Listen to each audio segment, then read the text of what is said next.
안녕하세요. 국립과천과학관에서 하는 과학관에서의 정보 네 번째 시간입니다. 벌써 6월입니다. 기후 온난화의 시대, 지구 가열의 시대답게 이미 충분히 덥죠. 우리의 마음도 뜨거워지고 있습니다. 뭐에 대해서 더 뜨거워질까요? 여러 가지 진리, 지식에 대한 탐구심이 더 늘어나고 있는 것 같습니다. 그중에서 과학은 아주 작은 분야이죠. 근데 우리가 정보는 항상 과학을 중심으로 모이지 않았습니까? 근데 과학의 중심, 과학 교육의 중심은 어딜까요? 가정일까요? 그럴 리가 있나요? 그럼 과학관일까요? 그것도 아닐 것 같습니다. 과학 교육의 중심, 메카는 바로 학교죠.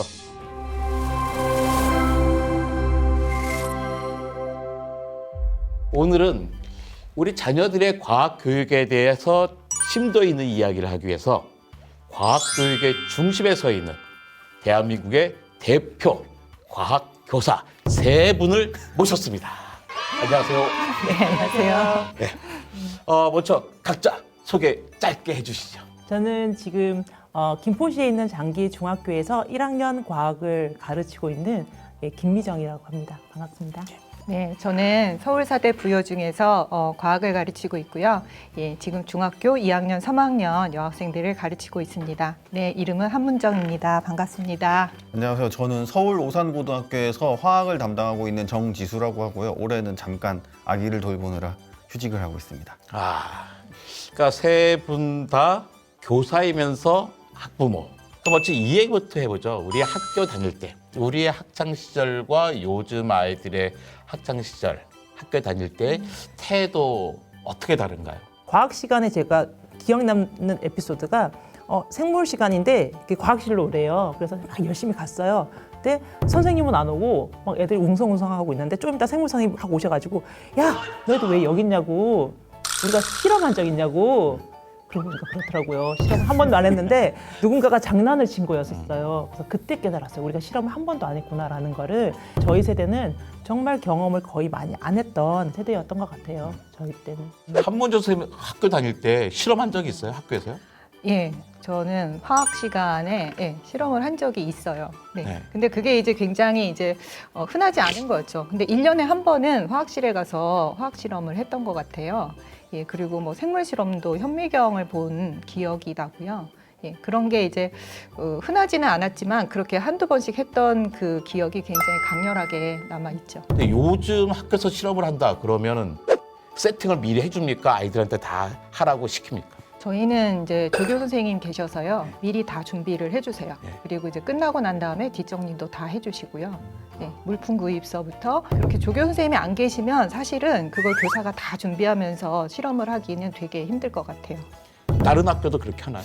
저는 수업에 따라서 시간에 따라서 다르긴 한데 뭐 1시간 수업이면은 미리 좀 준비를 해놓고 3시간 정도 되는 수업이다 하면은 그러니까 최소한 준비물만 갖춰놓고 다 뭐 용액 만드는 거부터 해가지고 다 직접 최대한 하게 하긴 하거든요. 근데 아무래도 조교 선생님이 있으면은 그런 것도 준비하는데 조금 더 편한 부분이 있는데 저희는 없어서 현실적으로 어려운 부분도 있긴 있습니다. 그러니까 학교마다 좀 차이가 날 수 있는 거네요. 네. 그럼 과학 수업의 조교는 일반적인 거에 있는 게 어떻게 돼요? 조교 선생님이 많이 도와주신다는 케이스는 저는 사실 교직 생활을 하면서 거의 없었어요. 저는 조교가 꼭 필요하다 생각해요. 왜냐하면 실험이 즐거워야 되는데 앞뒤로 준비와 처리 과정이 길어지면 교사도 힘들고 학생도 실제로 실험을 즐기기보다는 나머지 일에 너무나 자기 소모가 되잖아요. 이러지 않았으면 좋겠다는 생각이 들기는 합니다. 조금 더 이제 구체적으로 들어가서 그 맡고 있는 학년 과목들이 있잖아요. 선생님들이 배울 때랑 요즘 아이들이 배우는 거랑 어떻게 다른가요? 아까 실험 얘기를 하셨는데 저도 개인적으로는 과학실을 간 경험은 없거든요. 한 번 기억이 있어요. 월드컵 경기 보고. 국전 경기 본 기억이 있어서 이게 과학실이 없구나 기억이. 실험을 하러 간 적은 한 번도 없는데 그래도 지금은 뭐 시험에서 연계돼가지고 하면은 더 도움이 되게 이런 식으로 진행이 돼서 그런 부분들이 있고 그다음에 화학뿐만 아니라 지금 어쨌든 1학년에 과학탐구 실험이란 과목이 생겨서 학교별로 운영되는 게 조금 다르긴 하지만 잘 되는 학교 같은 경우에는 일단 최소 일주일에 1시간은 실험실에 가서 실험할 수 있는 기회가 있으니까 그런 부분은 긍정적인 것 같습니다. 최소 일주일에 1시간을 가야 된다. 그러면 학교에 만약에 5학급씩 3학년이면 네. 15시간은 거기서 돌아간다는 얘기잖아요. 실험. 아니요, 1학년만 있어서 아직은 그렇지는 아, 않고요. 1학년만 네. 있어서 2, 3학년은 아니니까 네네. 예, 그 정도면 충분히 그 실험실이 그 운영 가능하다. 1시간은 사실 조금 부족한 것 같고요. 네. 시간이 조금 더 늘었으면 하는 바람. 뭐 2시간 운영하는 학교도 있긴 한데 대체로 1시간 하는 것 같더라고요. 그래서 사실 실험하려면 아까 준비 얘기 하셨는데 그 학생들한테 이렇게 부탁하면 사실 그거 세팅하는데 30분 이상 걸리거든요. 그래서 시간이 조금 더 늘었으면 하는 욕심은 있습니다. 부모님들이 어릴 때 과학 교육에 기회를 줬던 친구들과 아닌 친구들에 있어서 실제로 지식 습득에 있어서 차이가 느껴지시나요? 그런 것 같아요. 그러니까 그 아이들과 얘기를 주고 받을 때 아이들이 이미 거기에 대한 경험들이 있고 없고의 차이에 따라서 집중도가 좀 달라지거든요. 영재 교육을 받았다거나 그런 어떤 뭐 또는 선행 학습을 했다거나 이런 건 전혀 중요한 게 아니고 삶에서 경험을 하든 아니면 과학관에서 하는 다양한 프로그램에 참여를 했든 이런 경험들이 아이들에게는 뭔가 점처럼 남아 있어요. 책에는 없어요. 어릴 때 다양한 경험을 하는 게 좋다라는 게 뭐 그래서 똑똑해졌다라기보다는 새로운 걸 만날 때 훨씬 더 편하게 만날 수 있는 그런 기회를 주는 거라는 생각이 들어요. 근데 고등학교쯤 되면 이미 중학교 3학년 때 차이가 많이 나잖아요. 다양한 수준의 지식을 갖고 올 텐데 이런 지식의 수준의 차이가 실제로 수업에 고등학교 수업에서도 영향을 줍니까? 근데 중학교에서 고등학교 넘어올 때 이게 갑자기 확 어려워진다고 얘기하는 경우들이 좀 많거든요.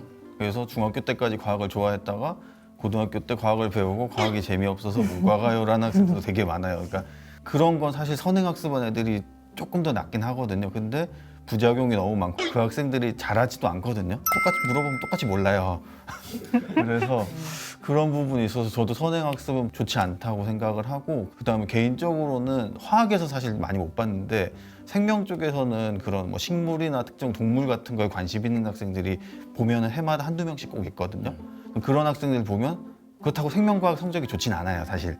이게 잘 하는 거랑 다르긴 한데 실험 같은 거 해보거나 그런 탐구 활동 해보면은 그 학생들 확실히 다르거든요. 그리고 성적이 안 좋아도 어쨌든 자기가 원하는 과를 가서 보면은 나중에 그쪽 분야에서 조금 더 성장하는 경우들이 있어서 고등학교 가서 갑자기 뭐 과학이 너무 어려워요 이렇게 좌절을 겪더라도 본인이 좋아하는 것 같아 그러면은 그냥 밀어붙이는 것도 저는 나쁘지 않다고 생각합니다. 21세기의 과학의 시대에 살아가기 위해서 과학적 소양을 키워주고 싶은 부모라면 그럼 집에서 부모가 할 수 있는 교육적인 요소들은 어떤 게 있다고 생각하십니까? 애들은 사실 과학 실험을 하는데도 어떤 면에서는 이제 애들이 과학자가 된 것처럼 실험을 하는 게 중요할 때가 있어요. 그래서 일부러 굉장히 이제 좀 포멀한 실험을 할 때는 아이들한테 이제 실험복을 다 입히고 뭐 이제 장갑도 꼭 끼게 하고 그 다음에 어떤 전형적인 도구들 이런 거를 해서 이제 화학 실험을 하게 하는 그런 경험을 이제 하게 하기도 하고요. 그런데 이제 또 한편으로는 애들은 먹는 거 좋아하고 재밌는 거 좋아하잖아요. 그러면 그 교과서적인 실험인데 그런 걸 조금 변형시켜서 하기도 해요. 그래서 제가 이제 분자 모형 만드는데 사실 그냥 학교에 있는 그 모형 해서 하면 되거든요. 근데 이제 굳이 그렇게 안 하고 뻥튀기를 가지고 한 다음에 이제 그 만들었던 분자 모형을 전부 애들이 먹는 거죠. 그러면서 자, 니네들이 이거를 화학적으로만 소화하지 말고 머릿속으로도 소화해라 하는 얘기를 하면서 그런 식으로 지금 하고 있거든요. 어떤 우리가 과학적인 태도를 주는 것도 중요하고 또 아이들의 흥미를 잘 살려서 하는 것도 중요하고 근데 제일 많이 궁리하는 게 뭐냐면 어떻게 창의적인 수업을 하지? 네, 어떻게 수업을 기획하지? 그래서 결국 교사는 수업의 코디네이터고 기획자구나라는 생각을 해요. 지식은 선생님들이 정말 충분히 다 알고 계시고 다 잘 가르치시는데 단지 어떻게 하면 이걸 새롭게 구성할까 하는 기획자로서의 역할을 하는 게 이제 중요하다고 생각해서 정말 내내 이제 어떤 수업을 할까를 그 고민하는데 시간을 가장 많이 쏟거든요. 근데 새로운 기획을 했는데 그게 이제 잘 먹혀 들어갈 때 그 기쁨이 되게 커요. 예, 그래서 그런 즐거움도 있다. 과학교육의 최전선에 계신 새 선생님을 모시고 같이 이야기를 나눠봤습니다. 끝으로 이야기는 꼭 해야겠다. 마지막으로 이 시청자 여러분께 한마디씩 해주시죠. 저는 그 과학적 태도 아까 말씀을 좀 드리고 싶었는데 그게 뭐냐면 계속 생각하는 거인 것 같아요. 그러니까 과학이라는 것의 아름다움은 계속 의심하고 그리고 근거에 기반하지 않고서 함부로 말하지 않고 그리고 새로운 증거가 나타나면 언제든 바꿀 수 있고 조금 빡빡하면서도 유연한 사고가 바로 과학적 사고라고 생각하는데 그거는 전체적으로 보면 언어와도 관련이 있다고 생각을 하거든요. 그래서 이 아이들이 언어를 배워가는 과정이 되게 중요하다고 생각을 해요.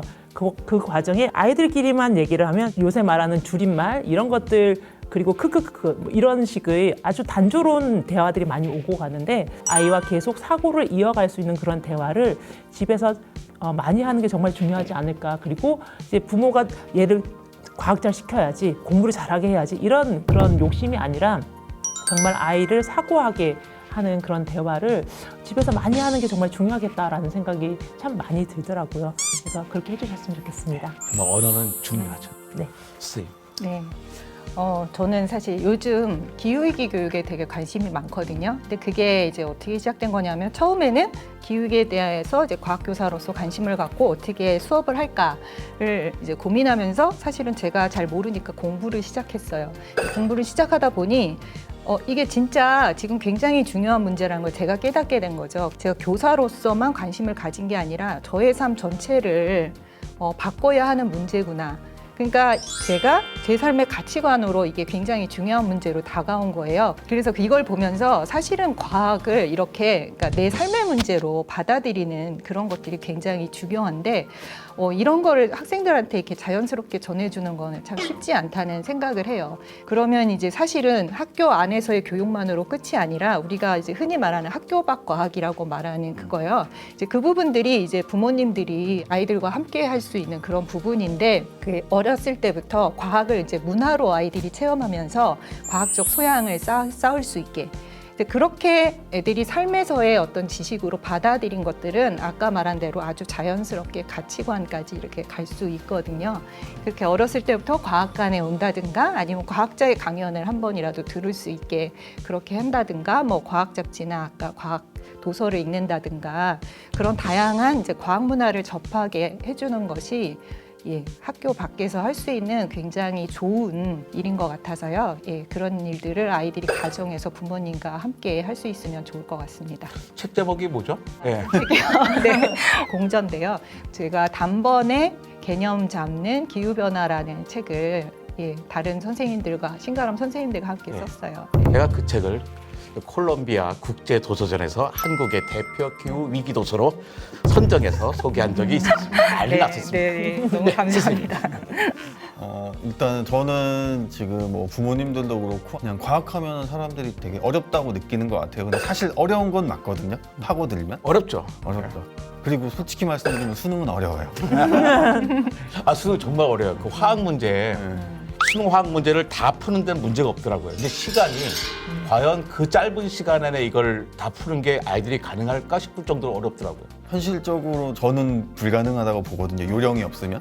그래서 저도 지금 고등학교에 있으니까 현실적으로 그런 요령들을 가르쳐 주긴 하는데 학생들한테도 맨날 이게 화학이 아니다. 너네 이런 거 대학 가면 거의 안 쓴다. 어쩔 수 없이 좀 참아라라고 하고 이거를 버텨야 된다라고 얘기를 하는데 그래서 오히려 조금 더 멀어지는 경우도 있긴 하는데 어쨌든 너무 어렵다고 느끼지 않으셨으면 좋겠고 좀 많이 접하셨으면 좋겠습니다. 네, 21세기는 누가 뭐라고 해도 과학의 시대입니다. 우리가 과학을 알아야겠죠. 하지만 우리가 모든 사람이 과학자가 되기 위해서 과학을 알아야 하는 건 아닐 겁니다. 아이들이 우리 자녀가 당장 내일 모레 수능 을 보는 게 아닙니다. 시간이 많이 남아 있습니다.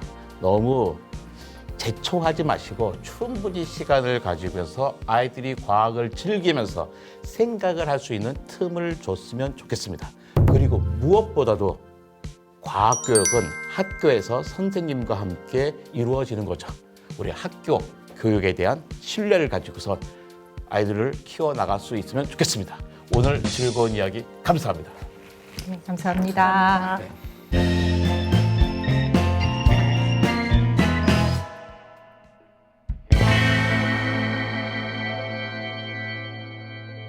자, 그럼 오늘의 과학간의 정모 이렇게 마치도록 하겠습니다. 우리 아이들이 과학을 배우고 즐기고 느끼는 그날까지 우리의 정모는 계속됩니다.